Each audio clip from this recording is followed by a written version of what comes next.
అల్లిపురంలో ఉందమ్మా. ఆనందంగా ఉంటారు.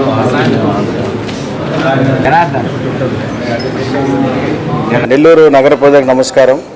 ఈరోజు నెల్లూరు నగరపాలక సంస్థ కార్యాలయం నందు ప్రజా ఫిర్యాదుల పరిష్కార వేదికలో ఇప్పటివరకు 43 మంది వివిధ అంశాలపైన అర్జీలు సమర్పించి ఉన్నారు.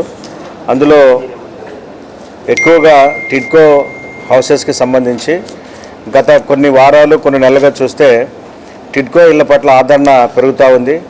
ప్రతి వారం కూడా ఎవరైతే అర్హులైన లబ్ధిదారులు ఉన్నారో, ఇంకా ఇల్లు లేని వారు ఉన్నారో వారు వచ్చి మాకు సొంత ఇల్లు కావాలని చెప్పి అర్జీలు ఇస్తూ ఉన్నారు. వారి యొక్క అర్హతను బట్టి వారికి సొంత ఇల్లు ఇవ్వడానికి, అంటే టిడ్కోలో ఉన్నటువంటి 300 కానీ 365 కానీ 430 ఈ 3 కేటగిరీల్లో వారి అర్హతను బట్టి ఇల్లు ఇవ్వడం జరుగుతూ ఉంది.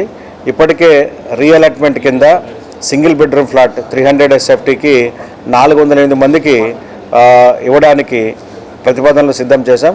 ఒక వారం రోజుల్లో మొదటి విడతగా 408 మందికి 300 SFT సింగిల్ బెడ్రూమ్ ఫ్లాట్ ఉచితంగా ఇవ్వడానికి ఇప్పటికే డిస్ట్రిక్ట్ సెలక్షన్ కమిటీ ఆమోదం అయింది. సో త్వరలోనే వారికి 408 మందికి ఇల్లు ఇవ్వబోతున్నాం. అదే కాకుండా 365 SFT 430కి సంబంధించి కూడా గతంలో కట్టెల్మెంట్లో ఉన్నటువంటి వారు ఇప్పుడు ఎక్కడైతే బ్లాక్స్ పూర్తయిపోయినాయో అక్కడ కూడా కావాలని చెప్పి అడుగుతున్నారు. వారికి కూడా రీఅలాట్మెంట్ కోసం ప్రతిపాదనలు రెడీ చేస్తున్నాం. అయితే ఇప్పటికే 300 SFT కానీ 365 కానీ 430 కానీ ఇచ్చి వారికి అలాట్మెంట్ ప్రక్రియ పూర్తయిపోయి హ్యాండ్ ఓవర్ చేసిన తర్వాత కూడా కొంతమంది ఇంకా ఇళ్లను ఆక్యుపై చేసుకోలేదు.